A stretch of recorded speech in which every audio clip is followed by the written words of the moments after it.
Amen. Frère Jacques, sœur Famille, sœur Nanette, pour tous qui sont connectés, que Dieu vous bénisse.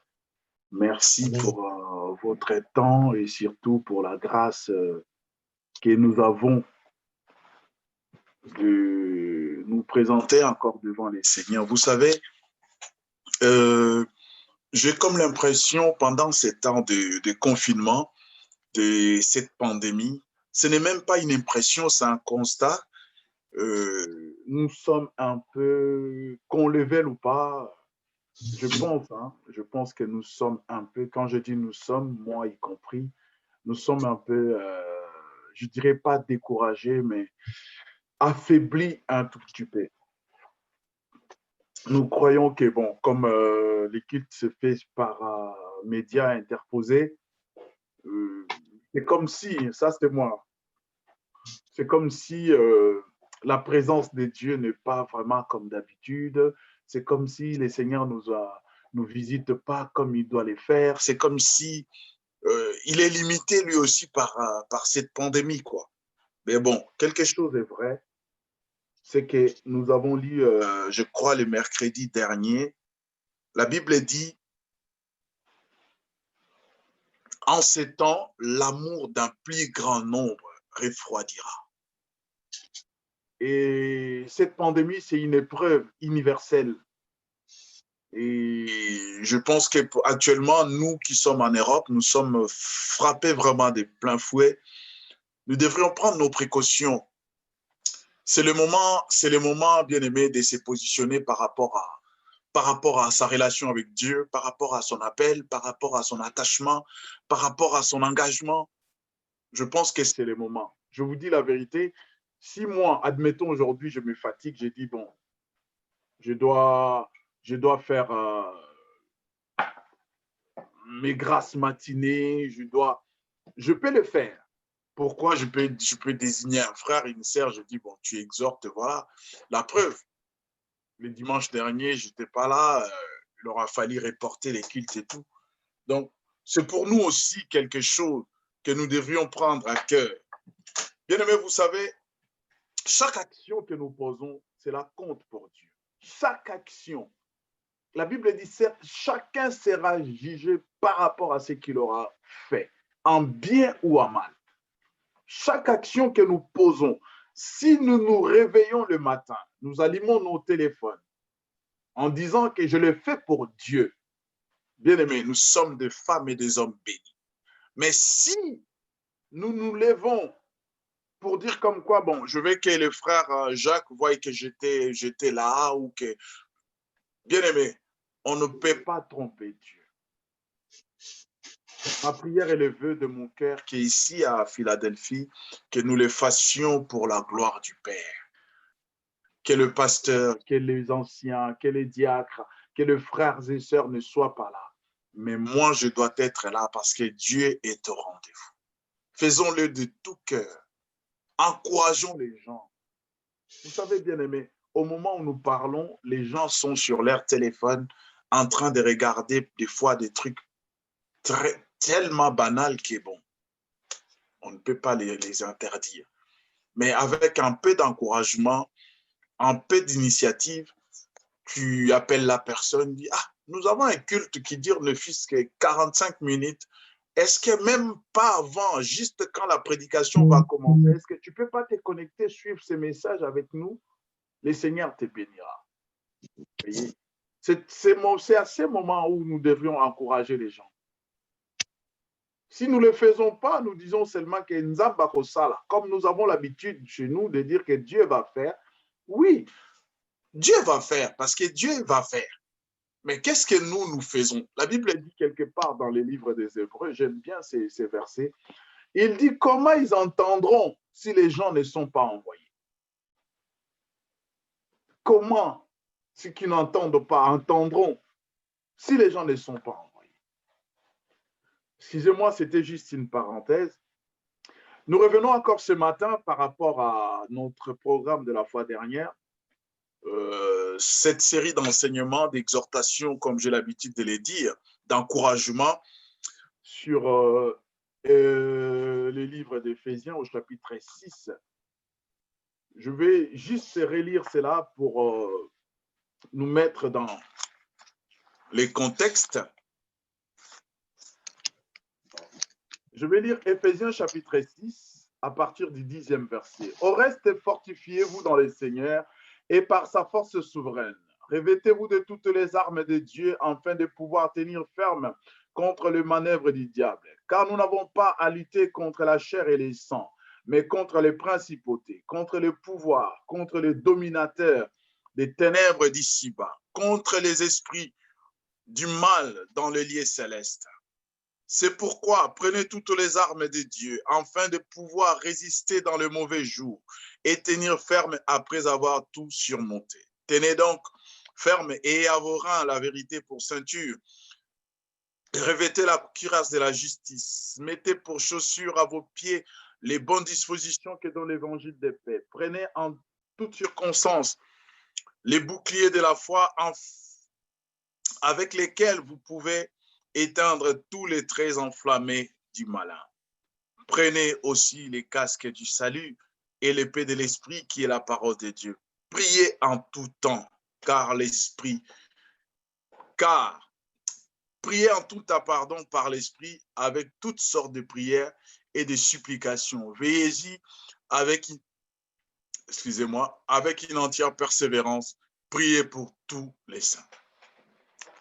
Bien-aimés, nous avons essayé d'expliquer par rapport à ces versets dans quel contexte Paul est en train d'écrire à l'église d'Éphèse. Nous avons dit que Paul était en prison, emprisonné dans cette contrée, et il a eu les rapports de l'église d'Éphèse et il est en train de les exhorter. Et il fait référence à ces soldats romains qu'il voit en face de lui. Comment ces soldats romains est habillé. Il observe ces soldats romains. Je me dis, Paul en lui, il s'est dit, mais ces gars, il est vraiment bien protégé. Là, il est vraiment à l'abri de l'attaque de l'adversaire. Et Paul commence à énumérer les éléments de l'armure de ces soldats romains. Il essaye de les juxtaposer avec les éléments que Dieu nous donne dans notre parcours avec lui. Et il parle de la vérité pour ceinture. Nous avons essayé d'expliquer. Il ne parle pas de la vérité que je dois dire la vérité, bien sûr, à un petit point. Mais la vérité dont parle Paul en ces lieux, c'est la vérité qui est Jésus, la vérité qui est la parole, la vérité personnifiée, qui doit être au centre de notre vie, qui doit être la force de nos reins, qui doit être... J'aime David quand il dit, il m'entoure par derrière et par devant et il me ceint des forces. C'est cette force. La vérité, c'est une force. Je ne parle pas, je dois dire, non. La vérité, d'abord, c'est une personne. Et lorsque cette personne devient notre vie, bien aimé, nous n'avons pas à nous forcer à dire la vérité ou à mentir. Nous parlons de la vérité comme étant une personne.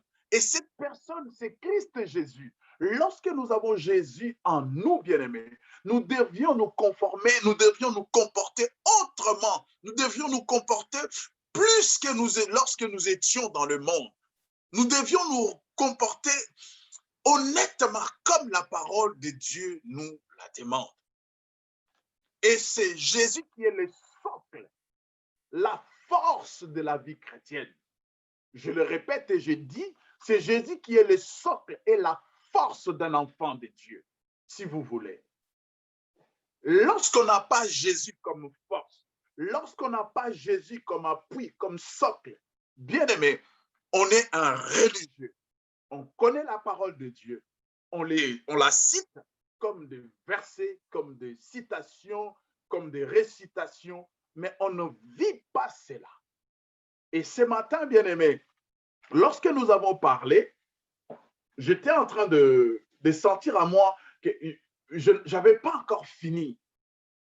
Je n'avais pas encore fini. Et je demandais, moi, je n'avais plus rien à donner. J'ai dit, Seigneur, il faut quand même qu'on continue. Il y a des choses à dire sur ce sujet. Il y a des choses à dire. Et Paul, qu'est-ce qu'il nous raconte? Il dit que nous n'avons pas à lutter contre la chair, mais contre les principautés. J'ai essayé un peu d'expliquer les principautés. Bien aimé, je l'ai dit, le diable est structuré. Ce n'est pas un prince désordonné. Sinon, il ne serait pas au courant de tout ce qui se passe dans le monde. Le diable est structuré, est organisé. Et j'aimerais, bien aimé, que nous lisons un verset. Prenons nos Bibles, si vous avez vos Bibles, bien sûr. Prenons nos Bibles dans Apocalypse chapitre 12. J'aimerais que nous puissions comprendre, parce que certaines personnes ont essayé de tordre mon message. Je ne suis pas contre, ce n'est pas que je ne crois pas aux démons. Je crois, les diables existent. Les diables existent, c'est mon adversaire. D'ailleurs, si j'essaie de l'ignorer, c'est que je ne suis plus chrétien. Je suis devenu chrétien parce que le diable a séduit mes ancêtres dans les jardins d'Éden. Normalement, je ne devrais pas devenir chrétien. Moi, à l'origine, je suis un enfant de Dieu. Et Dieu m'a créé pour que je domine sur la terre. Dieu m'a créé pour que je cultive la terre. Dieu m'a créé pour que je communie avec lui. Et lorsque le diable est arrivé, c'est lui qui a brisé ma relation avec les créateurs. Et voilà pourquoi aujourd'hui, je suis obligé de travailler à mon salut. Alors qu'à l'origine, il n'y avait pas été question. Je n'ignore pas la présence du diable. Je n'ignore pas son action. D'ailleurs, je fais très attention car je sais, écoutez ce que nous allons lire dans la parole de Dieu, Apocalypse chapitre 12. Nous allons lire le 9e et le 12e verset. Apocalypse 12. La Bible dit ceci. Il fit précipiter les grands dragons, les serpents anciens, appelés les diables et Satan. C'est lui qui séduit toute la terre habitée. Il fit précipiter sur la terre et ses anges furent précipités avec lui. De un, comme je disais, qu'il est structuré. Il n'est pas descendu tout seul. Le diable n'est pas descendu ici sur la terre tout seul et il a recruté ici sur la terre. Non, il est descendu avec une garnison, avec des milliards des anges déchus. Et c'est avec eux qu'il s'est organisé. Et comme c'est des esprits, ils doivent prendre une forme pour se manifester. Et voilà pourquoi ces principautés, ils travaillent comme la Bible nous dit dans Éphésiens, ils travaillent avec le pouvoir, ils travaillent avec les autorités humaines, bien pour influencer son but. Les diables, même s'ils changent les cours des événements naturels, ce n'est pas pour chambouler la nature, c'est pour détruire l'homme, son ennemi. La Bible nous dit dans les épîtres, votre adversaire, l'ennemi, l'accusateur, son but est de détruire. De détruire qui? Toi et moi. Il n'a pas un autre but, le diable. Il ne vient pas pour miser la galerie. Il ne vient pas pour faire semblant. Je crois fermement, au moment où je parle, il sait que je crois qu'il existe. Je crois qu'il détruit des vies. Je crois qu'il détruit ces mondes. Je crois qu'il travaille de façon à amener un grand nombre avec lui. Voilà pourquoi, par la grâce de Dieu, nous dénonçons ces œuvres. La Bible déclare ceci. Il a été précipité. Il n'a pas été envoyé comme ça doucement, dans la douceur. Il a été précipité. En quelque sorte, pour ceux qui parlent ma langue, je dirais batindi kakiye. Nakidi badon kakui. Il n'est pas parti comme ça, allez, toi, sors. Il est sorti doucement. Il a été précipité. La Bible dit, il a eu combat au ciel entre Michael et lui. Et la Bible dit, lisez le verset 12. C'est pourquoi réjouissez-vous, cieux, et vous qui habitez les ciels. Malheur à la terre et à la mer, car le diable est descendu vers vous. Écoutez, bien-aimés, le diable est descendu vers vous gentiment, avec beaucoup de sourire, avec des chants d'allégresse, avec beaucoup de bénignité. Non. La Bible dit, plein de fureur. Il n'est pas descendu avec plein de colère, mais de fureur. La fureur est plus que la colère. La fureur, c'est l'attitude de détruire, l'intention de décimer, de faire disparaître, de démolir.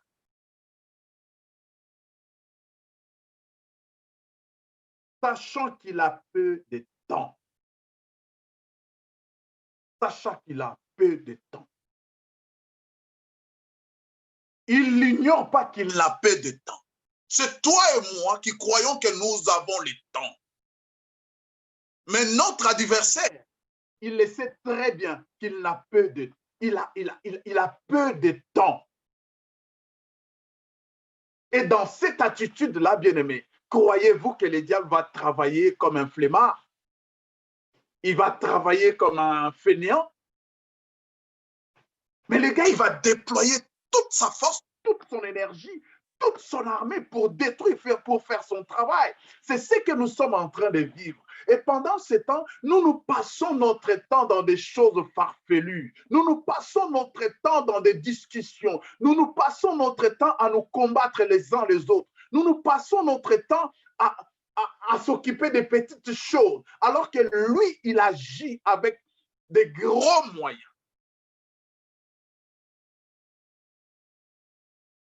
Je l'ai toujours dit, faites un effort de connaître ton adversaire pour bien le combattre.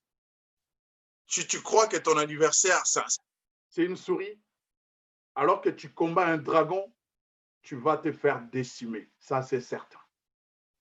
Quel est ton adversaire? Je l'ai dit, les principautés, c'est les princes, c'est des bouts de terre, si vous voulez, des bouts de contrées, des bouts de pays ou de continents que le diable a disposé ses princes ou ses ducs.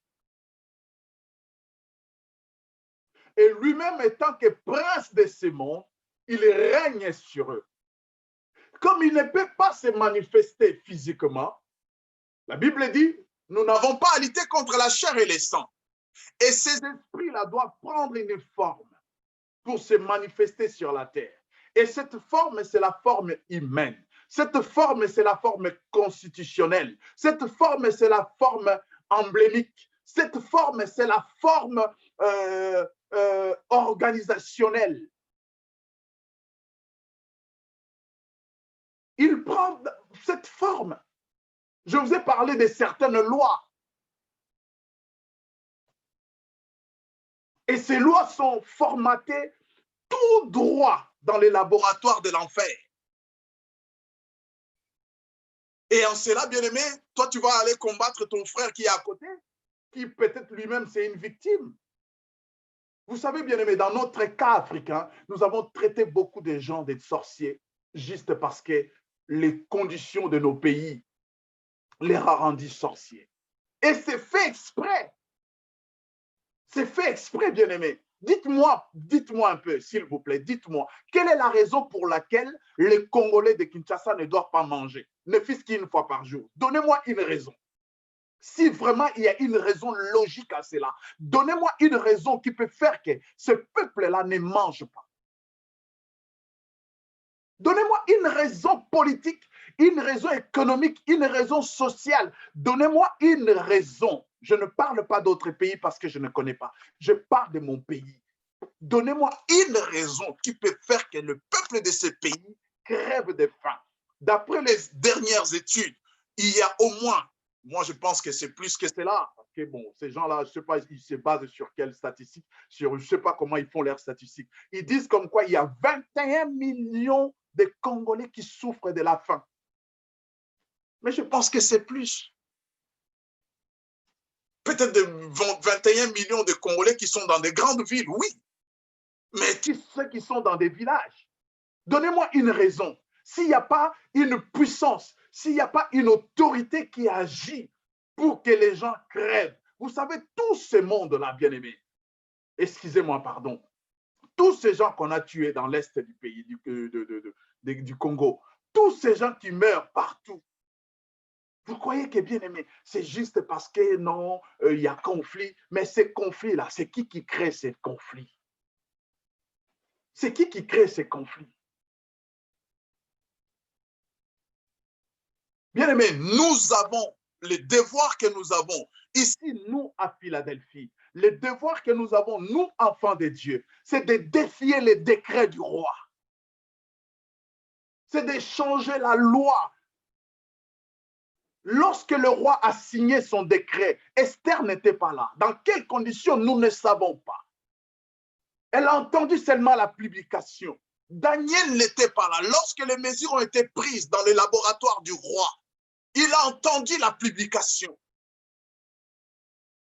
Voilà notre combat, bien-aimé. Les puissances, les autorités, l'Église a le pouvoir de changer la vie, de changer la direction de ce monde.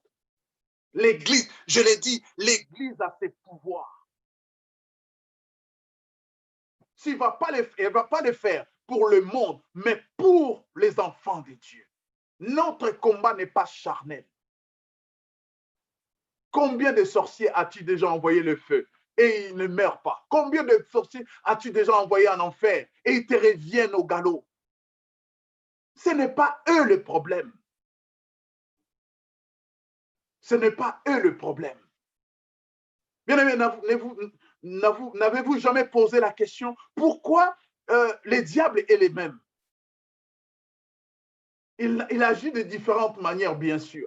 Mais pourquoi, comment se fait que les sorciers africains, ils bouffent les enfants, ils bouffent la chair humaine comme ça, à tout bout de champ, et les sorciers occidentaux, et ils font de la sorcellerie autre chose? N'avez-vous jamais posé cette question? Parce que le sorcier africain, il trompe la faim. La nuit, il est rassasié, mais le jour, il a faim. Pourquoi? Parce qu'il est affamé. Ça, c'est l'un, je ne dis pas en général, je dis c'est l'un des facteurs. C'est l'un des facteurs. Vous croyez que si aujourd'hui, les systèmes éducatifs, comme dans nos pays, sont détruits, vous croyez que c'est une affaire humaine, pardon? Vous croyez que c'est une affaire d'âme? C'est pour détruire tout un peuple. C'est pour détruire toute une nation. Vous croyez que c'est une affaire des sorciers parce que son père ne veut pas qu'il aille à l'école, parce que son oncle il ne veut pas? Non, c'est une affaire qui émane tout droit de l'enfer. Qui émane tout droit de l'enfer. Vous croyez que les mathématiques qui apprennent les Chinois est différente de ceux qui apprennent les Congolais ou les Africains? Vous croyez que la technologie qui est utilisée en Chine, en Europe, je sais, est différente de celle que les Africains peuvent utiliser? Pourquoi l'Afrique ne décolle pas? C'est la même technologie, c'est les mêmes maths, c'est les mêmes lois de métaphysique, tout ça. Mais pourquoi là, en Afrique, ça ne décolle pas? Vous croyez que c'est une affaire d'individus? C'est ça qui doit être le sujet de prière de l'Église du Christ en Afrique. C'est ça qui doit être le combat spirituel de l'Église du Christ en Afrique. Ce n'est pas un problème individuel. Posons-nous la question. Pourquoi nos ingénieurs, lorsqu'ils vont aux États-Unis, ils vont en Europe, ils excellent, alors qu'en Afrique, on ne leur donne pas ces moyens? Vous pensez que c'est un problème individuel? Hein? La preuve, pourquoi ces pays occidentaux soutiennent toujours les dictateurs, les gens qui font du mal à leur peuple? Ne vous posez pas cette question, bien-aimés. Et vous vous bagarrez, nous nous bagarrons entre nous, nous nous occupons d'un tel petit sorcier, un tel a fait ceci, un tel... Non, notre problème vient tout droit de l'enfer. Ton défi, tu dois le relever avec les forces de l'enfer. Nous n'avons pas à combattre contre la chair et le sang. Jésus a dormi avec Judas. Il a mangé avec lui. Lorsqu'on venait l'arrêter, il dit, mais le diable vient, mais il n'a rien à me réclamer. Il n'a rien à me réclamer.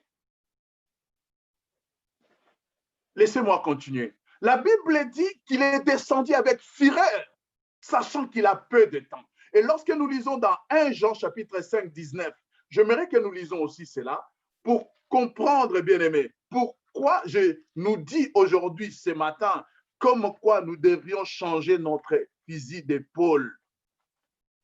Nous devrions changer notre fusil d'épaule. 1 Jean 5, 19. Qu'est-ce que la Bible déclare? Nous savons que nous sommes des dieux. Ceux qui savent qu'ils sont des dieux, c'est toi et moi. Et que le monde entier est au pouvoir du malin. Le monde entier est au pouvoir du malin.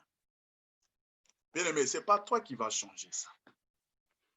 Ce n'est pas moi qui va changer ça. C'est que nous avons le pouvoir de changer, c'est son influence sur le monde. Mais il a le pouvoir. Il a le pouvoir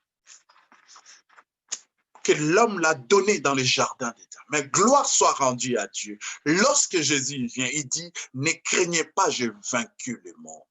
Tout pouvoir m'a été donné. Et dans ces versets, dans ces chapitres, au verset 20, écoutez bien aimés, nous savons aussi que le Fils de Dieu, c'est-à-dire Jésus, est venu et qu'il nous a donné l'intelligence pour connaître celui qui est le véritable. Et nous sommes dans le véritable, en son Fils Jésus-Christ. C'est lui le Dieu véritable et la vie éternelle. Petit enfant, gardez-vous des idoles. Il nous a donné l'intelligence. Bien-aimé, si tu n'as jamais été à l'école, il ne faut pas trembler devant ceux qui ont été à l'école. Si tu es un enfant de Dieu, dis-toi, Jésus t'a donné l'intelligence de connaître le véritable. Et lorsque tu connais et tu vis dans le véritable, tu ne peux pas trembler devant l'adversaire. Tu ne peux pas perdre espoir devant l'adversité. Laissez-moi évoluer, bien-aimés. Qu'est-ce que je voudrais nous dire ce matin? Ce matin, je voudrais nous dire une chose, que nous devrions comprendre dans ce pouvoir, dans ces autorités que le diable a donné à ceux qui travaillent avec lui. Ces gens, ce n'est pas des esprits, c'est des personnalités, c'est des systèmes politiques bien organisés et qui travaillent avec les diables. Je vais vous donner un exemple. Je donne un exemple banal. Ce monde est dirigé soi-disant par les 7 puissances économiques, militaires, par cette G7, par 7 pays industrialisés. Et ces 7 pays industrialisés, ce n'est pas des enfants de cœur. Lorsqu'ils s'enferment dans les réunions, toi et moi, nous ne sommes pas là. Nous ne savons pas quelles décisions qu'ils prennent pour le monde. Et cette décision, non pas seulement pour le monde, mais pour ta vie, pour ma vie, pour l'Église. Pour l'Église. Bien aimé, je vous dis la vérité. Vous savez, même l'Église évangélique ici en France, elle ne fait pas peur. Elle ne fait pas peur. Si l'Église évangélique faisait peur, même ici en France, bien aimé, on serait courtisé. On serait courtisé. Ils ne nous calculent même pas. Ils nous traitent de sectes. Ils nous démolissent, ils font tout. Parce qu'on On ne pèse pas. Regardez comment nous sommes divisés. Il y a combien de pastorales? Rien qu'africaines. Renseignez-vous. Combien de pastorales africaines? Combien de pastorales congolaises? Nous sommes tellement divisés. Bon, voilà.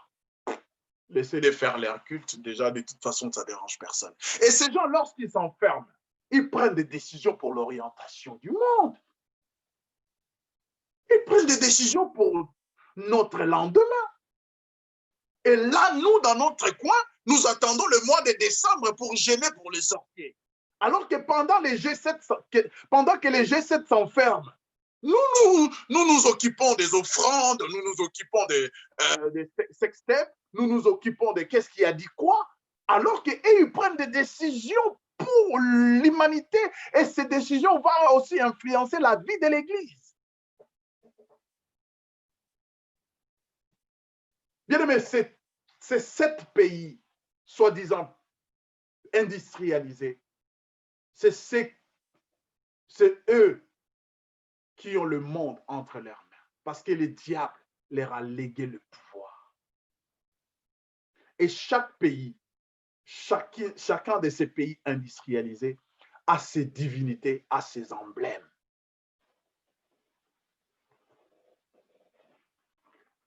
Quand vous allez aux États-Unis, je vais citer 2 ou 3 emblèmes américains. Vous verrez l'aigle, la statue de la liberté. Et toutes ces choses ont des significations. La fleur rose. Et toutes ces choses ont une connotation spirituelle. D'après mes recherches, l'aigle est l'oiseau qui a été dédié, offert à cette planète Jupiter. C'est un astre. Et l'aigle que vous voyez, vous verrez presque dans tous les drapeaux de ces pays, la majorité, surtout dans le bloc de l'Est et les Américains, vous verrez dans leur drapeau, il y a toujours l'aigle. Ce n'est pas parce qu'ils aiment l'aigle, parce qu'il y a une signification. L'aigle est l'image de la domination. L'aigle est l'image de la puissance. L'aigle est l'image de la guerre.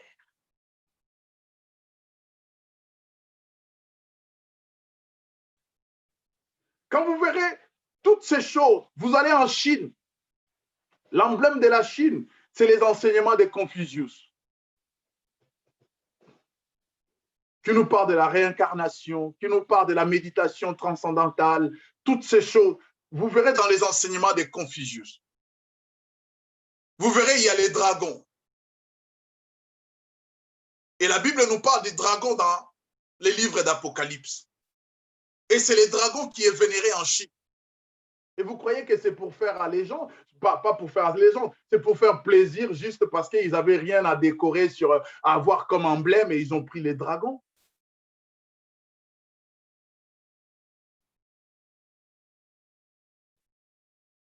Imaginez-vous, bien-aimés, d'après les mythes, les dragons, c'est un animal imaginaire.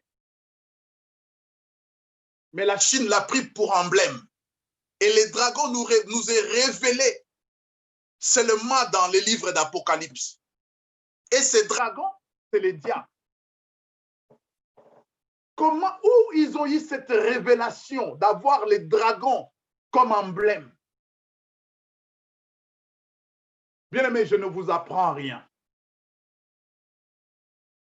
Je ne vous apprends rien. Si vous allez en Russie, vous verrez, ils ont un aigle bicéphale, un aigle à 2 têtes. C'est pour dire que nous sommes plus forts, plus puissants que vous. Vous qui?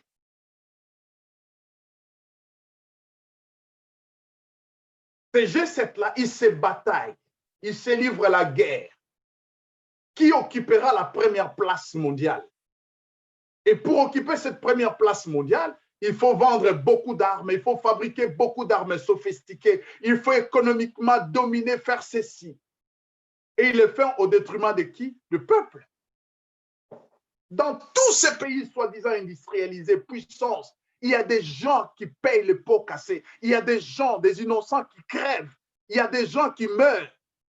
Nous sommes ici en Europe, nous avons des SDF partout. Nous en avons partout. Il y a un président qui est entré ici il n'y a pas longtemps. Il a dit que quand il partira, il laissera 0 SDF sur les carreaux. Mais il y en a encore de plus en plus. Le taux de la pauvreté qui augmente. Mais il faudrait qu'il y ait un peuple qui subit vraiment ça de plein fouet. Par là, j'essaie un peu de répondre à une question, je l'ai suivie sur le WhatsApp de mon épouse, le frère Satel qui posait la question par rapport à l'Afrique. C'est ça le problème de l'Afrique, frère Satel. Le problème de l'Afrique, ce n'est pas que non, les colons nous ont ôté toutes nos divinités. Ce n'est pas ça le problème. Nous pouvons garder nos divinités. Mais lorsque nos autorités sont influencées dans toutes ces sciences, je vous ai parlé de rose. Ça vous dit quelque chose, la rose-croix? Vous le verrez toujours avec des ficelles rouges, avec des fleurs roses, des fleurs rouges. Vous croyez que c'est pour faire quoi? Pour embellir ou pour être beau? C'est ça le problème de l'Afrique. Et l'Église de l'Afrique doit changer son arme d'épaule.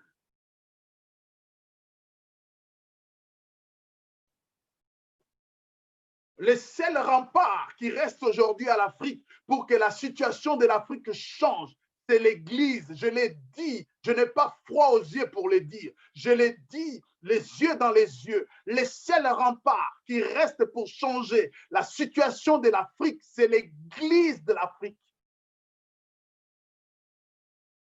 Et Jésus nous a donné ce pouvoir. Nous nous plaignons, oh, tel président est dans la franc-maçonnerie, tel président est dans la Rose-Croix, tel artiste est dans la cabale juive. Et non, on n'a pas pleurniché. Arrêtons, bien-aimés. Nous avons les genoux.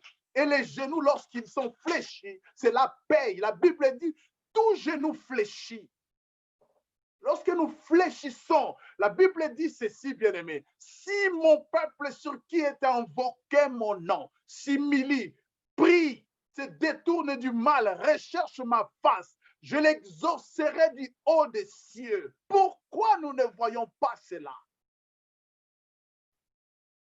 Pourquoi nous ne voyons pas cela? Vous pensez que, bien-aimé, tous les colons, tous ces rapaces qui sont sur la richesse de l'Afrique, vous pensez qu'ils vont lâcher prise comme ça parce que non, non!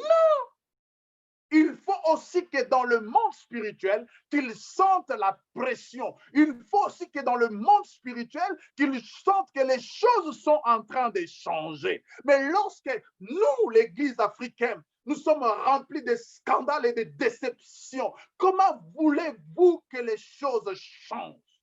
Les politiques ont déçu. Et la politique a échoué. La politique a échoué. Regardez comment ils ont assailli Donald Trump. Regardez comment ils l'ont traité. Juste parce que ce monsieur a rendu gloire à ce Jésus qui l'a guéri du coronavirus. Regardez comment il a été traité. Et vous pensez que non, il n'y a que le nom de Jésus. Et le nom de Jésus seul fait peur, fait trembler le monde du ténèbre. Bien-aimés, ce n'est pas nos différends, ce n'est pas nos imaginations, notre philosophie. C'est le nom de Jésus. Lorsqu'il est prononcé, même dans la bouche d'un petit enfant, lorsque cela est prononcé avec reconnaissance, avec humilité, avec conscience, cela bouge le monde et fait changer les choses. C'est ça, frère Satel. Il faudrait que nous prions, il faudrait qu'il y ait une nouvelle génération de serviteurs qui viennent pour changer. Prier pour que la situation socio-économique de l'Afrique change. Le problème n'est pas dans les divinités. Lorsque je regarde des reportages, je vois les Maasai, je vois des peuples pratiquer les religions, pratiquer tout ce qu'ils ont comme religion, personne ne les a interdits. Mais rien n'échange. Ils sont toujours dans la condition de l'Antiquité. Rien n'a évolué. Ce n'est pas, les Américains prient, c'est Jésus qu'on nous reproche, mais ils sont développés, ils sont évolués. Même les Européens, ils sont évolués. Les Japonais, les Coréens, ils ont aussi la Bible, ils sont évolués. Ils n'ont jamais entendu les gens là-bas en Corée ou au Japon dire non, débarrasser la Bible parce que la Bible nous ramène des ennuis. Non, le problème, ce n'est pas le christianisme. Je ne parle pas du christianisme comme une religion. Je parle du christianisme comme une relation. Ce n'est pas ça le problème. Peut-être le problème, c'est le christianisme comme une religion. Oui, ça, je peux l'accepter. Mais comme une relation, non. Par contre, le christianisme comme une relation profite et travaille à l'évolution, à l'épanouissement de nos pays. Lorsqu'un voleur s'est converti à Christ et Jésus, n'est-ce pas une âme gagnée, même pour la société et pour l'Église? Je ne parle pas des relations, des religions, je parle des relations. La relation change les cœurs, mais la religion attire l'homme vers une idéologie, vers un idéal. Je disais, j'ai essayé d'équiper tous ces pays, presque. Je me suis arrêté à l'Angleterre. Ils ont presque les mêmes emblèmes. Et ils ont des emblèmes qui représentent leur divinité et qui influent sur la vie de ce peuple. Vous allez en Angleterre, il y a la rose, il y a le lion, le bulldog, les chardons, les lions, les licornes, les liens dressés. Toutes ces choses ont une signification, bien-aimés. Ont une signification. Allez demander à ceux qui ont déjà été en Angleterre. S'ils ont des yeux, ils vous diront quelle atmosphère règne dans ces pays. En France, nous avons la Marianne, nous avons les drapeaux tricolores. Allez-y chercher la signification. Pourquoi les gens ils se coupent en deux, ils se coupent en deux quand on essaye de négliger la Marseillaise? Pourquoi les gens ils se coupent en deux? Faites-vous la différence entre lorsqu'on fait la caricature de Mahomet et lorsqu'on on s'élève pas, on chante pas la Marseillaise? Faites-vous la différence des réactions? Pourquoi? C'est que la Marseillaise aussi, c'est une religion. La Marseillaise, c'est une divinité. Pourquoi? Posez-vous cette question. Posez-vous cette question. Et je regarde comme ça, la Marianne, c'est une invention d'origine inconnue. Parce qu'à l'époque, il y avait beaucoup de noms Marianne. Oh, je me suis dit, mais et les hommes, et les garçons, et les filles, on les appelait tous Mariam, Marianne. Vous imaginez? Et ces pays vivent sous l'influence de Marianne. Et lorsque vous lisez dans Ézéchiel 28, vous verrez qu'est-ce que les diables faisaient. C'est lui qui gouvernait les mers. Et dans la mer, dans l'eau, il y a une puissance. Il y a une puissance. Vous vous êtes jamais posé la question pourquoi les Américains sont allés mettre la statue de la liberté dans l'eau? Il n'y avait pas d'autre endroit pour la poser. Bien aimé, voilà notre combat. Notre combat, l'Église doit dominer le pays où elle est établie. L'Église doit dominer, influer, être au-dessus de toute puissance qui influence les pays où nous sommes. Ces gens n'ont pas du cœur. Ces gens n'ont pas du cœur, je vous dis. Vous voyez, regardez seulement les lois, comment elles sont votées. Je me retiens un peu. Regardez seulement les lois, comment elles sont votées. Vous pensez, toi qui me regardes, tu penses vraiment que toi, tu peux voter une telle loi? Tu penses vraiment que tu peux le faire? Bien-aimés, ne vous étonnez pas. Notre puissance, notre préoccupation, ce n'est pas Nguesso. Notre préoccupation, ce n'est pas Tshisekedi, ce n'est pas Ramaphosa, ce n'est pas Ouattara. Notre préoccupation doit être celle de savoir quel est l'esprit qui travaille derrière ces hommes. C'est ça qui doit être notre préoccupation. L'Église, on ne doit pas ramener l'Église comme des moutons. Bien aimé, j'ai déjà lancé un défi. Je dis, partagez cette partie, ces morceaux. Je dis à quiconque qui nous amènera la prière ou la citation qu'a fait Tshisekedi, Maria Kiris, tout ce qu'il a dit là. Si c'est biblique, ramenez-le nous. Nous voulons aussi faire la même prière. Les gars, il a fait les invocations, les esprits sont entrés en lui, et soi-disant les hommes de Dieu, ils n'interpellent pas le peuple. Et aujourd'hui, vous êtes en train de prendre 80 ou 100 millions d'habitants en otage à cause de vos avantages, à cause de vos intérêts.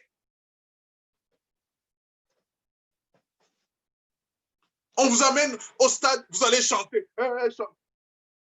Et comment voulez-vous que l'Afrique émerge si l'Église est dans un tel état? L'Église, les hommes de Dieu qui vont faire des courbettes juste pour des miettes. Oh, Dieu vous demandera les âmes de ces Congolais qui meurent à cause de ce système politique que vous soutenez. Le Congo n'appartient pas à un courant politique. Les Congolais pour le Congo. L'Afrique n'appartient pas à un courant politique. L'Afrique est pour les Africains.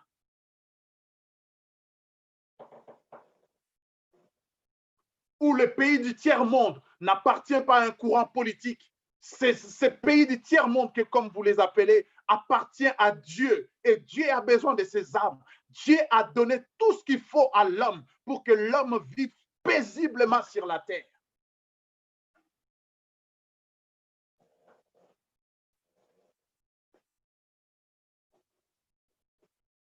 Je vous préviens déjà. Biden, il arrive au pouvoir.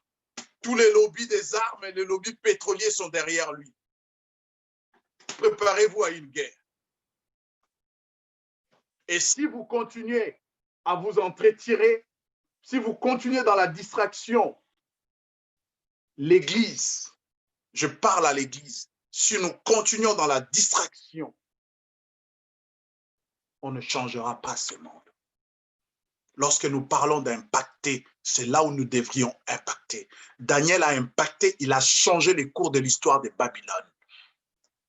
Daniel n'a pas changé le cours de l'histoire de sa vie, de sa famille, dans sa communauté. Non, l'histoire d'un pays, d'un peuple. Comme l'a fait aussi cette fille juive, Esther. Et c'est le rôle de l'Église aujourd'hui. L'Église doit impacter en France.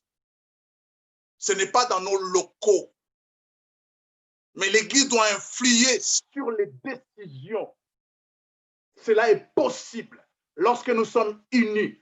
Lorsque nous sommes unis, nous fléchissons nos genoux, nous prions, nous invoquons ces dieux-là dans l'unité. C'est ce que le Seigneur a dit.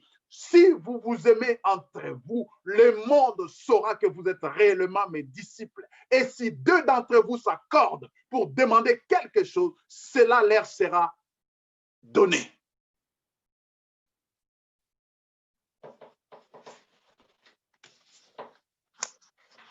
Bien-aimés, voilà le pouvoir et les autorités. La Bible le dit bien, le pouvoir, je veux dire, les dominations des ténèbres d'ici-bas.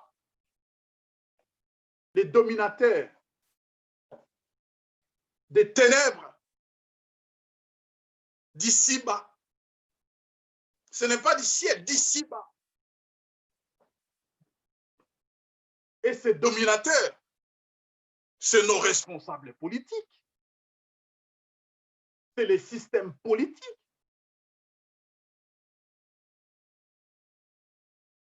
C'est les systèmes politiques. Quand un pays comme le Gabon, qui a tout, où les habitants peuvent avoir une vie meilleure plus que les Suisses, mais on ne voit rien. Quand un pays comme le Congo-Brazzaville, qui a tout, où les habitants peuvent vivre comme plus que les Suisses, on ne voit rien. On ne voit rien. Vous croyez, bien aimé, non, ces gens-là, ils n'ont plus le cœur de l'âme. Ils n'ont plus le cœur que toi, tu as, le cœur que nous avons. Ils sont endurcis. Ils ont vendu leur cœur pour le pouvoir. Et vous croyez, pour changer une telle personne, il faudrait que nous nous entretenions entre nous? Il faudrait que nous nous entrons dans des bassesses. Oh, la vidéo d'un tel. Oh, les offrandes d'un tel. Oh, vous croyez que cela va changer quelque chose dans la vie du monde? Regardez là où l'Église est descendue. Allez faire des courbettes à ces gens-là, ces sataniques-là. Vous allez vous plier, vous baisser, vous prosterner devant ces politiques sataniques francs-maçons-là. Ils vous donnent de l'argent, vous vous achetez des choses, vous vous réjouissez. Ah non, Nazu et Pakolami. C'est de la malédiction. C'est de la malédiction. Repentez-vous. Dénoncez-le. Si vous ne dénoncez pas, comment ils prendront conscience pour changer? Vous allez les caresser dans les sens du poil, vous allez les exalter, les louer. Qui vous a dit qu'ils sont enfants de Dieu? Vous avez déjà vu un enfant de Dieu qui se comporte comme eux? Si vous avez déjà vu, c'est que ce n'est pas un enfant de Dieu. Nous avons à lutter contre ces systèmes. Notre combat, c'est contre les systèmes. Notre combat, c'est contre les lois. Bientôt, vous allez commencer à célébrer le mariage homosexuel au Congo. Bientôt, dans pas longtemps, vous le verrez.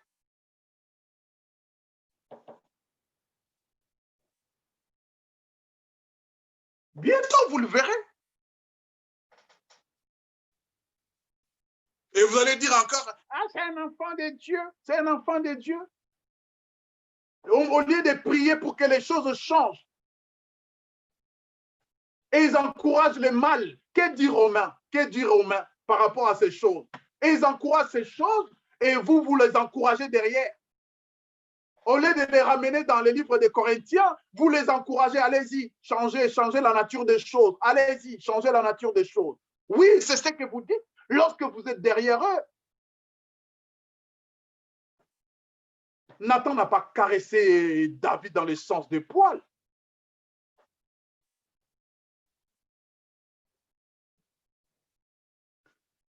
Je suis désolé. Mais bien aimé, notre combat, c'est contre les systèmes. Et le diable l'a compris. Il veut nous laisser dans la distraction, dans des petites choses, nous distraire dans des choses farfelues, dans des choses sans importance. Mais notre combat spirituel, c'est contre les systèmes. Car nous savons que le père du mensonge, le diable, c'est un menteur. C'est un menteur. La Bible dit, la vérité ne s'est jamais trouvée dans sa bouche. Et ce monde lui a été donné. Et vous rigolez comme ça. Vous savez qu'en face, nous avons un menteur aguerri. Un menteur aguerri. Excusez-moi. Et vous venez avec vos trucs là, vous. Bien-aimés, encourageons-nous. J'aime ce verset qui dit, nous savons que le Fils de Dieu est apparu pour détruire toutes les œuvres de l'ennemi. Nous savons que la victoire est de notre côté. Lorsque l'Église est unie, bien-aimé, aucune puissance ne peut tenir devant elle. Lorsque l'Église est unie, les genoux fléchis, nous invoquons le nom du Seigneur. Aucune armée ne peut tenir. Je parlais des emblèmes. L'emblème d'Israël, si vous voulez, l'emblème d'Israël était Jovanissi, notre bannière. Et tous ces pays élèvent leur bannière. Nous voyons des aigles, nous voyons le tricolore, nous voyons des lions, nous voyons les armes, nous voyons, même sur le dollar, il y a l'œil franc-maçonnique. Ce n'est pas moi, bien-aimé, je ne suis pas spécialiste de ces choses. Mais ça se voit, les gens qui, Dieu a fait la grâce de nous montrer ces choses, ils nous ont mis au courant. Vous pensez que tout ça, là, c'est juste pour miser, c'est pour juste faire que le billet vert soit beau? Non.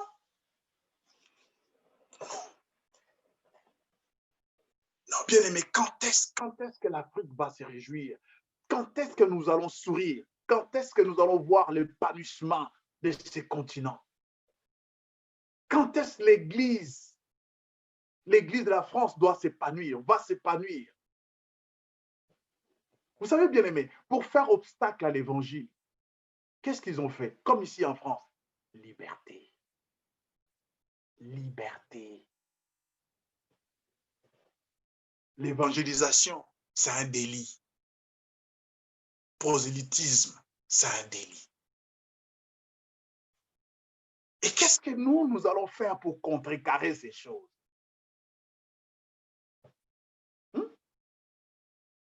Nous ne pouvons pas sortir dans la rue, crier, non, tu vas être pris pour un fou. Et pendant ce temps, ça nous plaît. On ne prie pas pour que nous ayons une brèche pour pouvoir faire passer l'évangile. Nous nous occupons seulement des miettes qu'il nous laisse. Aussi longtemps que l'héritier est un enfant, cela ne diffère à un esclave. Aussi longtemps que nous resterons dans ces stades d'enfants, nous serons toujours les esclaves du système. Ceux qui croient déjà avoir, ils vont rester dans ces standings, alors que le Seigneur les attend quelque part. Les apôtres sont morts à cause de l'évangile, parce qu'ils sont allés à contre-courant de la loi, de loi romaine. Mais nous, c'est des courbettes. Amen. Amen. Amen. Que Dieu vous bénisse. Père, bénis ton message. Bénis ta parole dans le cœur de toute personne qui aura la possibilité de l'écouter. Soyez bénis.